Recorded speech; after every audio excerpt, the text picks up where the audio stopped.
this morning, Buckeye Nation, and welcome to a Defending Arvell from Stupid People edition of the OHIO podcast. Do us a big favor if you don't mind. Smash that like button. Make sure you're subscribed to the channel. Hey, we're only like 170 some people, subscribers away from our goal of 5,000. So, um, hey man, be one of those people if you're not already.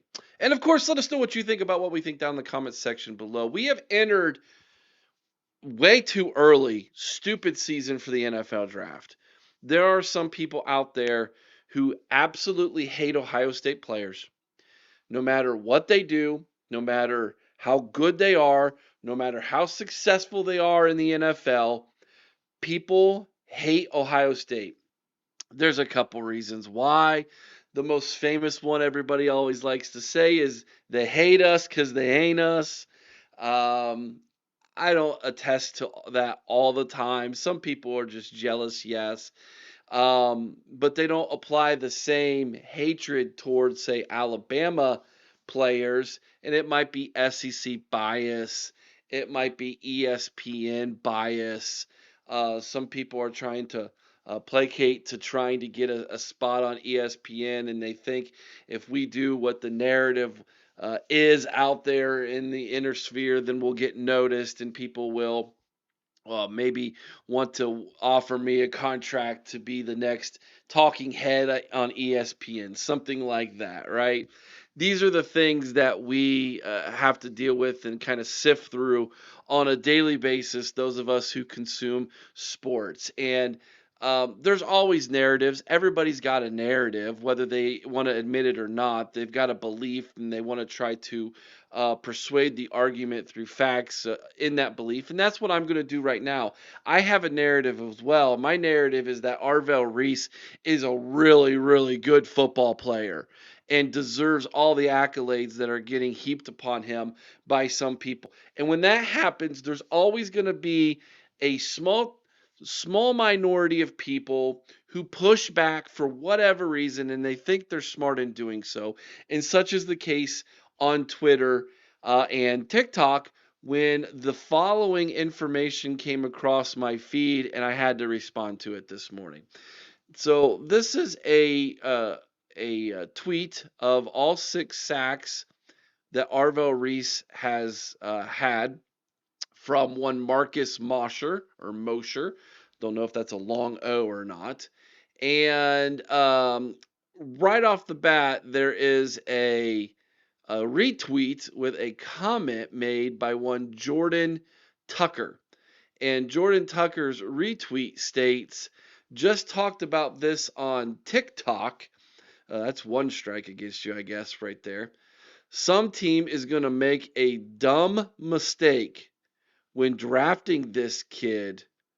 There should be a comma there or a period in a new statement with a capital D. You choose.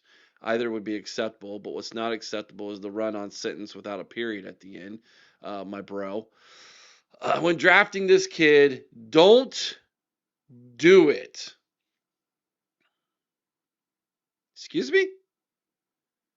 Don't draft Arvell Reese? Are you kidding me?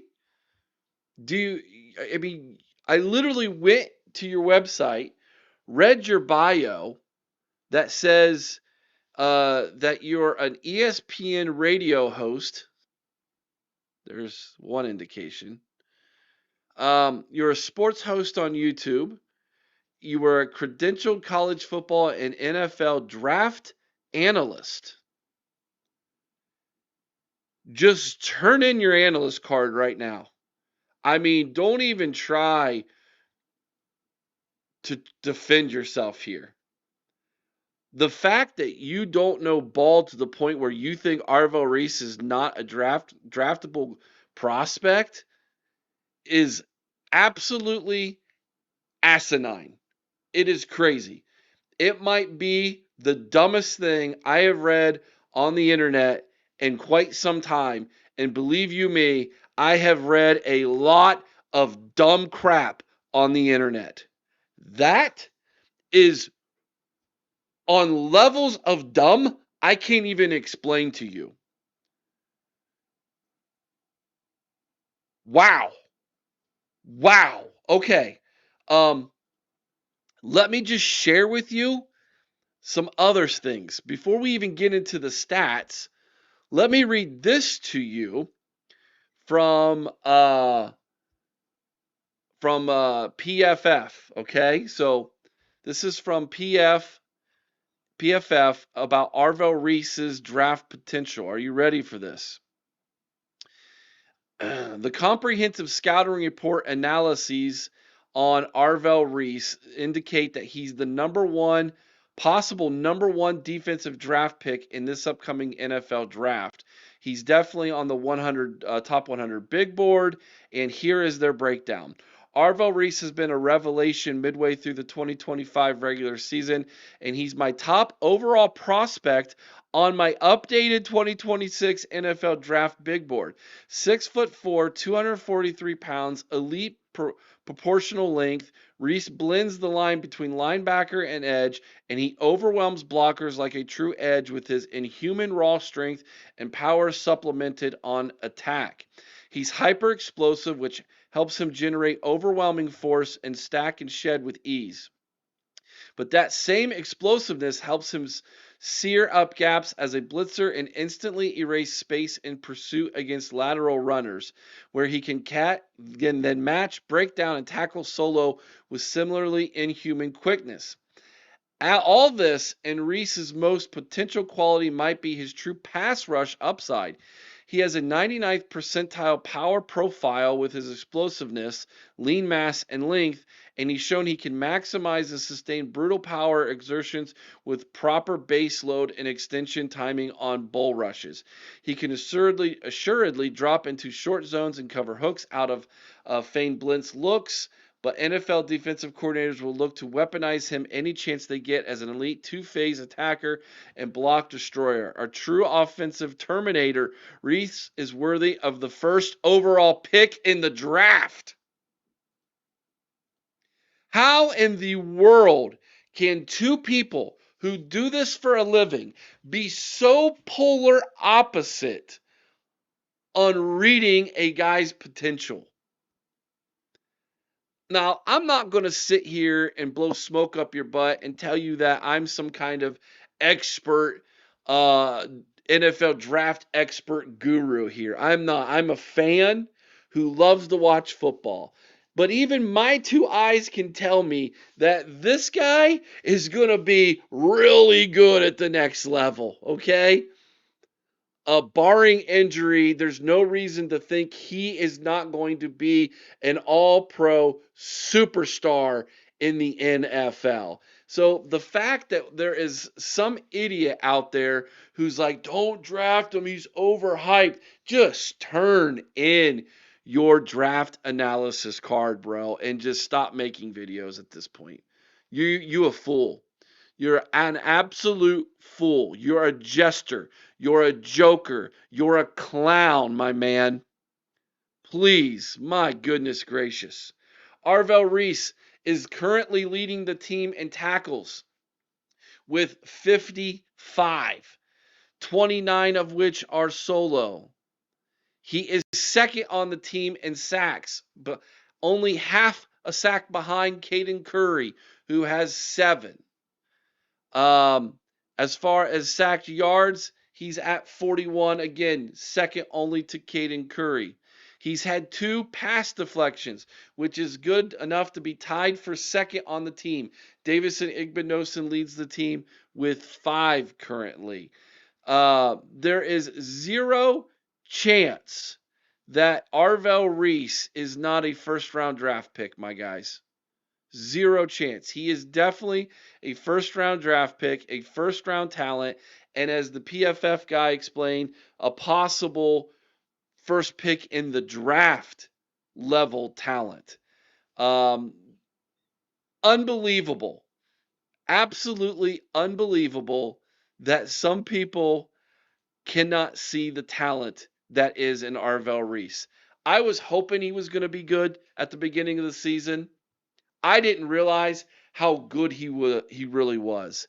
he was a difference maker. When Chris and I went to the open practice back at the beginning of August, he looked like a mini Chase Young. I called him the mini Predator. He was physically different looking than everybody else, moved different, physically opposing, and he plays like it. He has played like it, and he will continue to play like it. There's zero doubt in my mind that he's a first round draft pick in the NFL. Now, I'm hoping he comes back, but let's be honest, he's probably not coming back next year for his senior year. The dude, if he's being talked about as being a first round overall draft pick in the NFL draft, you got to go. He's one of the top defensive players in this draft, along with Caleb Downs. Two of the top defensive players in this draft are going to be going early in the first round. Sonny Styles is at no worse a day two pick in the NFL draft. Um, Caleb McDonald is going to be drafted early. He's a great defensive player. Caden Curry is going to get drafted as well. The talent on this Ohio State team in the next NFL draft is just as sick as it was the year before, and one might argue it's even got a higher ceiling than last year's NFL draft, especially on the defensive side. So, no, my dude, you can just go ahead and bury your head in the sand because that is an absolute crazy take. Your verse of the day comes from Matthew chapter 24, verse 42. Watch therefore, for you know not what hour your Lord doth come. He's coming back. Don't know the hour. We don't know when, but we need to be ready. Have a great day, everybody. Make sure you go check out Patreon.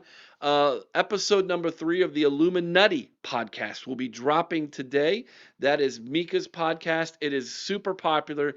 People love it. Her merch is flying off the shelves as well. Merch link below in this video as well. We'll be back tonight with our big Ohio State UCLA preview. That'll drop this evening, everybody. Have a great day, Buckeyes. Y'all know what to do. Go Bucks.